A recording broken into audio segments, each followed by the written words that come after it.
I just saw this player boost his win percentage by over 10% in Madden 26 by simply implementing the 5 secret tips I'm breaking down in this video. Whether you want to know the best settings to use or how to shut down the underneath pass, this is going to be the perfect video for you, so don't skip out on any of the tips I'm breaking down today.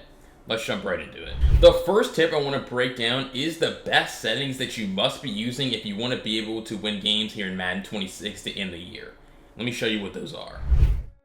Alright, so first we're going to be talking about auto pass protection to be able to block custom stunts. Alright, so first I want to come into this Texas format custom stunt. We're going to put our auto pass protection on base. Alright, and what we're going to see right here is when we are playing against, obviously, this stunt, we are going to get screamed at all the time, right? If they just go ahead and shift their defensive line, or excuse me, spread their defensive line, pass commit their defense, this is going to be one of the best stunts in the game. And if you just let them run this, thinking that you can just run base protection, you're going to be in for a headache. So again, we take the snap, they set it up properly, and you just see how that guy walks in through the A gap time and time again. Again, if we were to block our running back, you know, it would be very similar. Like the running back might step up to block him momentarily, but then just get pushed into the quarterback. And so I'm not saying that this is necessarily going to work 100 times out of 100 on defense, but it's going to be very easy and happen too often that it's just going to, again, make offense really, really hard. Because again, even if you do block your running back, that pocket is still going to be really murky and uncomfortable to step up into. So instead, what we're going to do is use empty protection. So you can come in back into your coaching adjustments and put your auto pass protection on empty. All right, and so really what you're going to see when we do that, we put our auto pass protection on empty, is we're going to do a much better job of, you know, being able to block this stunt. So they set it up the same way, spread their defensive line, pass commit, and so now we're actually going to be able to block this, even sometimes without blocking your running back. This stunt can still work even against empty. It's just not going to typically walk in your backfield every time. So we take the snap, and you notice how, I mean, we have a little bit more time. That time the guy off the right comes in free this time. So it's like you still want to be able to block your running back, still want to be able to, you know, get rid of the ball in a hurry. But it's not going to be where the guy's just looping through immediately. Like on the last play, like the dude just walked in like within like 0.5 seconds. Right here again, we're going to send 5 out. They set it up the same way, and you notice how this is much better job, much more time to throw, and we're able to find our dot over the middle of the field, you know, for an easy completion. So really that's what empty protection is going to do for you. Base protection is still great if they decide not to use custom stunts. Like if they're just calling a regular 4-man rush like this, like base protection can still work very well for you. And so I'm not telling you never use base, but when they're stunting you, that's really where you want to use empty. So again, this is base against no stunt, and you notice how we have a perfect pocket and we have dots all over the field. So just understand more so what I'm breaking down here is that base is against regular pass rush, and then empty is better against custom stunts like the Texas 4-man custom stunt. So that's one setting you need to be using on offense, and then you also need to make sure that you have your passing settings correct. So we come into options, we come into settings, game options, and we scroll down until we find placement and accuracy for our passing type. All right, this is going to enable a timing element for the perfect pass accuracy and give you control over how accurate the pass is instead of it being left up to player ratings like what you see when you have it just on placement. So make sure you have that turned on. You have your reticle speed between 5 and 20. Again, I have mine on 8 right here. And so again, what you're going to see is this is going to help you a lot as far as catching the ball in stride. So if I go ahead and take this snap right here, if I want to make sure like right there, that pass is out in front of Brian Thomas Jr. to allow for him to get a better rack animation and pick up more yards, that's where freeform holding the left trigger when I'm throwing the ball is going to make this a lot easier. So right here, all I did was I was holding left trigger and then I pressed a button, X, and then I aimed the left stick where I wanted to go, which is going to be out in front. Versus if you don't hold left trigger, you can still like pass lead the ball out in front of the receiver, right? So right here, I still pass lead it out in front of him, but it just doesn't give you as much control over exactly where the ball is going. Now, it certainly does come with some risk because it's placement and accuracy, so you have control over how accurate the pass is. And so it's like if I were to call like a route concept like this against cover 2, you can lead the ball too far out.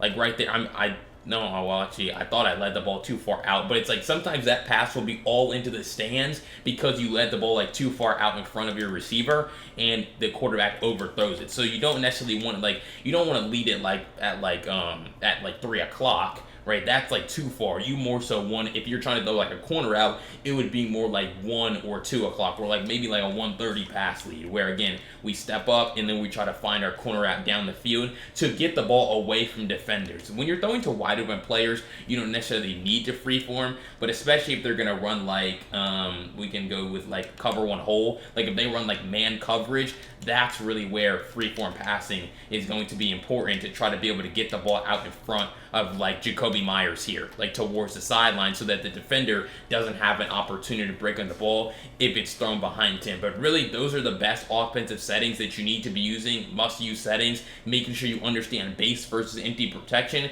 and then also making sure that you have the correct freeform settings equipped so that you can pass the ball correctly.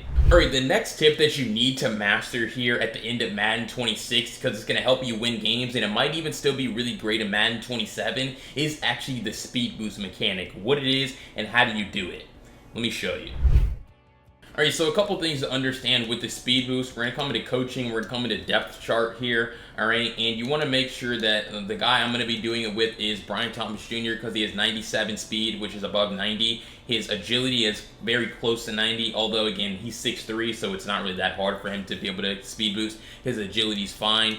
90 plus acceleration and 90 plus change of direction. Now, it's not just him. Like Travis Hunter on this team, like that's why the Jaguars are one of the best teams in the game, because they have, you know, Brian Thomas Jr., Travis Hunter, right? They also have this receiver, Dwayne Brown, who can actually speed boost, right? They also have 210, who can speed boost, and ETN. So they have so many different guys who can actually, you know, pull off this mechanic. But really what I'm going to break it down here is I'm going to put Brian Thomas Jr. at my gadget player, right? So ETN's at it right now. I'm going to substitute Brian Thomas Jr. here because in a lot of formations, you have this package that's called gadget at halfback, right? And so I'm going to come into a normal Y off close, doubles flex Y off close, and you see gadget at halfback. So now what you're going to see is that Brian Thomas Jr. should be at my, at my running back spot. And so that's really where the speed boost is the most valuable, is when you can get the ball out into open space and then be able to speed boost. So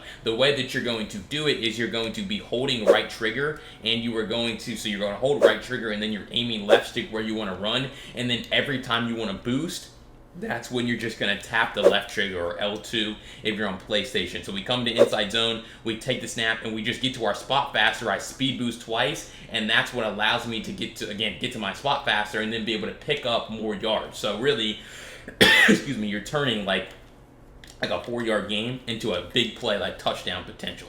So right there, speed boost again. It's almost like you're gliding all over the field, and you have much better and improved change of direction.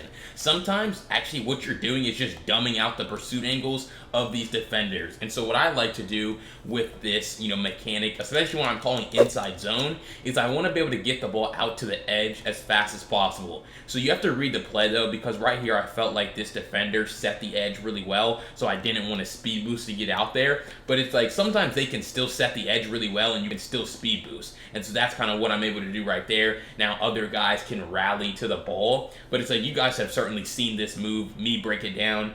Right there is actually a great example, because you would never be able to get through that gap that fast unless you're boosting. Again, tapping the left trigger to trigger that artificial boost of speed momentarily, and then get to my spot, boom, and now I'm able to get the second level of the defense and then continue to make guys miss. So really, I would practice it in like offense only practice mode to really get the timing down, but really the key with it is just tapping the left trigger, when you're already holding the right trigger and aiming the left stick where you want to run.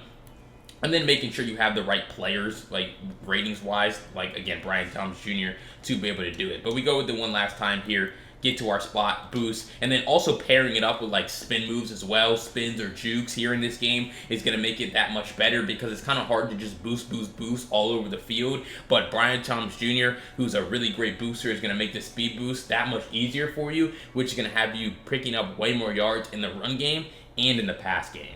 Alright, so if you found these first 2 secret tips helpful here in Madden 26, make sure you go down below, hit that subscribe button. I still break down Madden 26 tips and tricks just like this every single day to help you guys get better, and I'm the only one still posting Madden 26 content every day. All your other favorite creators are on to College Football 27, and you're really going to want to hit the ground running when Madden 27 actually drops. So what are you thinking? go down below, hit that subscribe button today. And if you're serious about transforming your game here in Madden 26 to end the summer and continue to win games, go to the link down below in the pinned comment to join Madden University, where you get your first month of all my ebooks and written breakdowns for 20% off by using code YouTube at checkout. Madden U right now has my brand new Commanders offense, plus again all my updated meta tips for the month of July, and it's only going to continue to get better as we go through the month and even when Madden 27 drops. So if you're serious about winning more games here to end the summer, join Madden U today, and let's jump right back into the video. Because next I want to break down an insane user trick that's going to allow you to get instant sacks on the quarterback.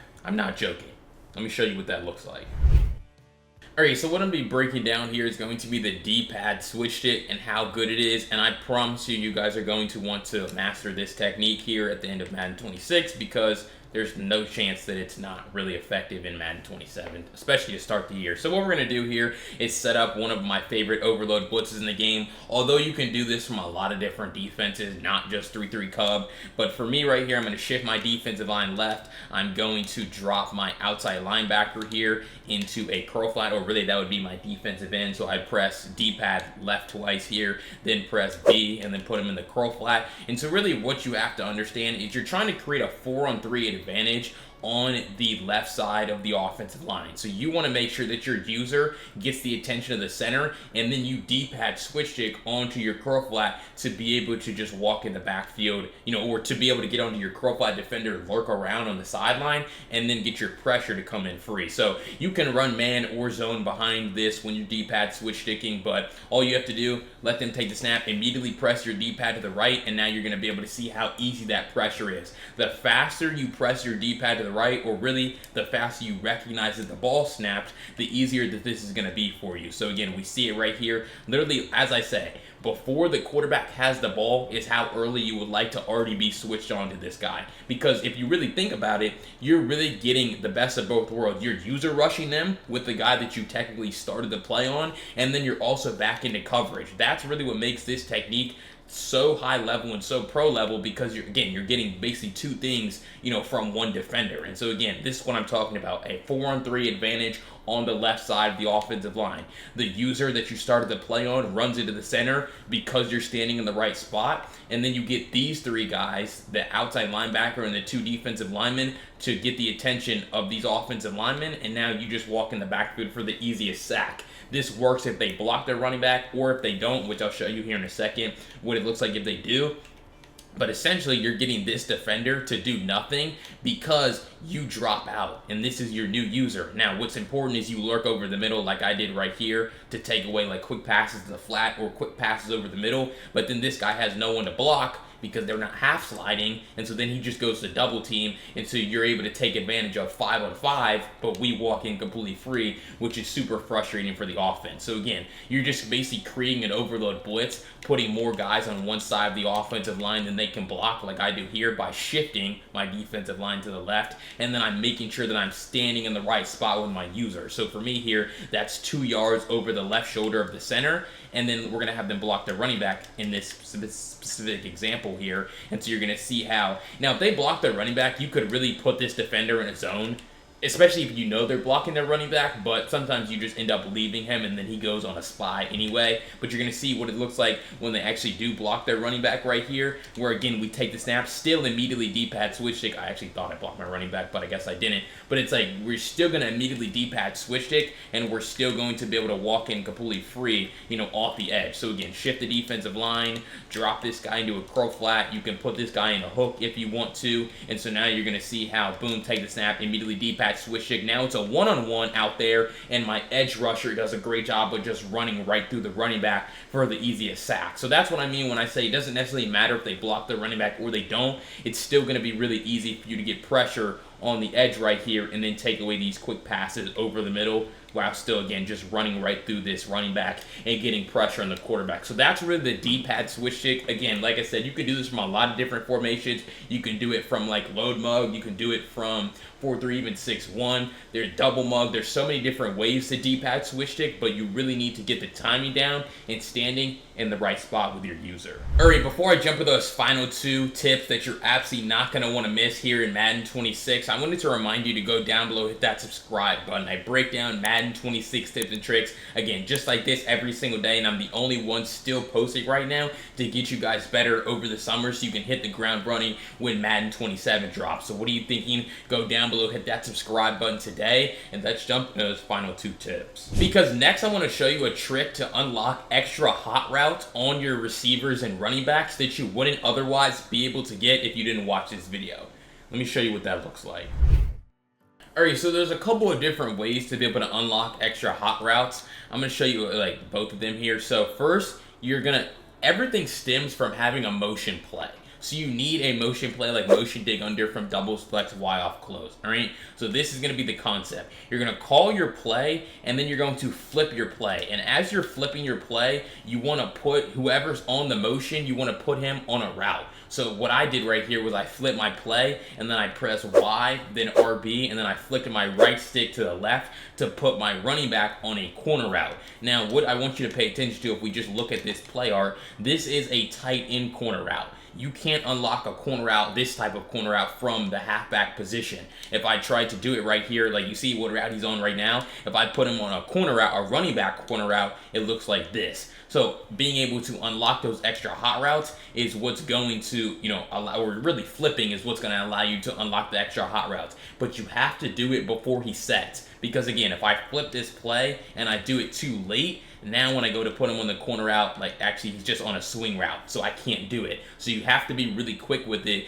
You're going to flip and then immediately put him on that corner route to be able to unlock it. So again, I'm going to reset my play right here, and then I'm going to do it again where I'm going to flip and then I'm going to put him on a corner. Now I could also put him on like a post route, I could put him on a wheel, I could really do a whole bunch of different things, but I'm going to flip and then I'm going to flick my right stick to the left right here to put him on this corner. Now, as far as the route concept that you're going to use with this is going to be totally up to you. I'll just show you a pretty good example of what this could look like, where if you're going to, like, let's just say they had this defense, a cover 3 defense on the field where they had like curl flats, and those curl flats were like shaded over the top. Well, now this running back corner route is going to do a great job of just getting like an easy completion right here. We just take it, and that's an easy completion to be able to get the ball out there on the sideline really quickly, and then also, like we mentioned earlier, be able to speed boost after the catch. Now right here, I'm going to put him on a post. So I'm going to flick my right stick to the right now after I flip, and so now he's going to be in a post route. Now this, in my opinion, is probably even better, because really now what you could do is almost create like a rollout scheme. And what I kind of mean by that is we're actually just going to call the play. Like I could block my tight end if I wanted to, but now I take the snap and I can roll out. And so now my running back corner route, my running back post almost runs like a corner to that part of the field, which is going to be like super impossible for them to be able to defend, because who thinks of a running back running a post route out of the backfield? So that's what I mean when I say you can get really creative with this. This is very unique and not something that like is really thought about too often to be able to unlock these extra hot routes, but really it all stems from the fact that your running back is in motion in this play, and then when you flip momentarily for like just 1 second, you're able to unlock those tight end hot routes and then be able to take advantage of them just like that. But there's also another way to unlock these extra hot routes, and so really what that looks like is if you come into like bunch tight end, one of my favorite plays, motion divide, and again it all stems from the motion. So we call the play, and now what we're going to do is we're going to flip it, and so now that receiver who's going to be on the motion, like who's going to be on the motion once I flip, so now it's, instead of Travis Hunter, it's going to be the inside receiver Jacoby Myers. You now see how he's on like an inverted slot fade, which is just a backward slot fade. Again, if you try to put him on a slot fade right now, you see how it goes out to the outside, like the wide side of the field, the sideline. But when you actually reset your play and then flip your play and put him on the route when you're actually flipping, that's what's going to unlock the kind of glitch here to unlock the extra hot routes. So again, call the play, then we're going to flip, and then as Jacoby Myers is, flipping, now I'm going to put him on the slot fade. And so this particular route concept, very common, is going to be great against like cover 2 defenses because you're able to attack the middle of the field really easily. So I would probably put him on a slot fade, put him on a corner, and then stem my slot fade up. So I would probably call something like this. And so now my A receiver is going to get to the middle of the field, and that's just going to be an easy pass lead touchdown in the middle. only because I have extra hot routes. There's no route in this game that kind of runs like that unless it's like Z spot and go, but we don't have that in this formation, but yet we're still able to create it. So really, that's what I mean when I say how you can unlock extra hot routes. It all stems to the fact that you're calling a motion play, flipping, and as you're flipping, you're going to put your receiver on those kind of inverted routes. Alright, that fifth and final secret tip that I'm going to break down here in this video is actually going to be how you can stop underneath passes. This is something that really shouldn't be a secret, but not enough players truly understand how to do it. Let me break it down. Alright, so there's a lot of different ways to be able to stop underneath passes. I'm going to talk about two here in detail because it kind of goes in order of how difficult they are. So really the first way to stop underneath passes is we just have them call any play. We'll just put the tight end on drag route. It's just user it, guys. Just user a middle linebacker, never a defensive lineman, never a safety, and just follow the route across the field, right? So that, like, if they just run one drag, just take this, guard it across the field, and then by the time he gets sacked is when I can peel off. Very simple, very easy, just user it. If they switch it up, right, maybe they go with like the slot receiver right here. Travis Hunter on the drag. Take it, follow it, and now it's mine. But you see the problem they get created with that is when they change it up and like have like a route just sitting in the middle, like a hook, right? So like what kind of just happened right there with the tight end, where they occupy your user with the drag and then they would just throw the hook route to the tight end for an easy completion in the middle. So that's really where it's like, you don't necessarily want to have to user underneath passes, like drags like that. You would more so want your zone coverage defenders to be able to guard that, and then you can really stay over the middle and take away like that tight end hook route. But so how you're going to do that is you're going to call any cover 3 defense. This is like cover 3 buzz here from 3-3 Cub, I think. But all we're going to do is press Y and then right stick down to shade underneath. So now my hook zones are going to be playing at 5 yards, and then my hard flats are basically going to be playing at the line of scrimmage. So now what you see is when they call this drag, even if I don't user it, right, so I just take the snap, like there's going to be a hard flat right there to be able to defend that drag, right? So that's going to be a very easy defense. We go with it again right here, right? The table route kind of ran that guy out, but you're going to see it right here again where we press Y, shade underneath. Now this underneath pass is going to be locked down even if I don't user it. Right, so now again you're right there, and we're just throwing the ball right at him for an easy interception. So really that's going to be great for you, and then you can also just defend the underneath pass with your user as far as like the hook route. So again, they call their drag, we press Y, right stick down to shade underneath. So now we're going to see how we just take away this. Boom. We just sit here and guard the hook route while our zones do a much better job of stopping, the underneath pass. So really, those are the two ways that I best like to defend underneath passes, using my zones and also using my user in order to stop some of the other routes they could kind of build around it. Now, you could also play man coverage and like shade underneath, route commit. You can there's like a lot of different ways you can set your zone drops so that you don't actually have to like press Y and then right stick down. You could pretty much just set your curl flats to 5 in your zone drops, and those guys are going to do a good job of sitting underneath. But really, it comes down to those two ways in specific, getting your zones to stop the underneath pass or getting your user to stop the underneath pass if your zones just are really having a really tough time doing it. But those are two very simple ways to stop checkdowns here in this game, something that's very important to playing good zone defense. Alright, so if you found this breakdown helpful of 5 secret tips to win more games here in Madden 26, make sure you go down below, hit that subscribe button. Again, I break down Madden 26 tips and tricks just like this every single day to help you guys get better, and I'm the only one still doing it right now, so I'm really the best channel to watch and take information from so that you can hit the ground running when Madden 27 drops. But if you want all 5 of these tips in written form plus my brand new Commander's Offensive ebook, go to the link down below in the pinned comments, join Madden University, where you can get your first month for 20% off by using code YouTube at checkout. Again, the Commander's offense is fully written out with videos, screenshots, write-ups, everything you're going to need to dominate an offense from that Washington offense. And if you want to see what that offense actually looks like, check out this video where I broke it down. I'll see you over there. Peace.